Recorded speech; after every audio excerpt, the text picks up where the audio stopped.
ရောင်မဝဲမမဖြစ်ရအောင်တေချာအောင်စီမံထားဧည့်သည်များတွေ့ကျူလို့ဆောင် အိမ်ချမ်းမြေအဆုံးကနာ one stop market ကျိုးများဆောင် ဆိုင်ခေါ်နောဆိုင်ခေါ်နော မေးချင်တာကတော့ဒီညီလေးပေါ့နော်ညီလေးတော့ခေါ်ပြစီ ဟုတ်ကဲ့ မချမ်းလို့နဲ့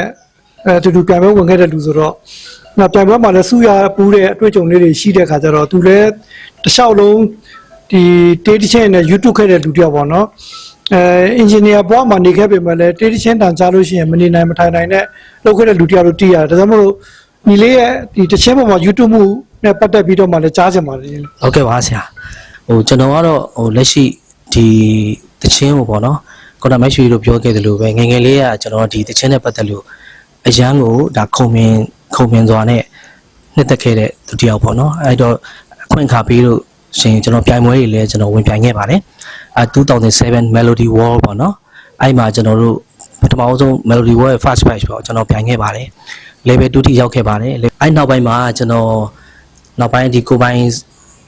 single album လေးတွေထွက်နိုင်မှုစူးစမ်းခဲ့ပါတယ်အခုဒါမတ်ရွှေကျော်ပေါ့နော်ဂျူရက်လေးမတ်ရွှေကျော်နဲ့ဂျူရက်ဆောင်းလေးလုပ်ဖို့လည်းပြင်ဆင်နေပါတယ်ထွက်လာခဲ့ရင်လည်းစောင့်မျှော်အားပေးဝန်းရံပေးပါလို့ကျွန်တော်ပြောကြားချင်ပါတယ်ခင်ဗျာအားလုံးကိုကျေးဇူးတင်ပါတယ်ခင်ဗျာ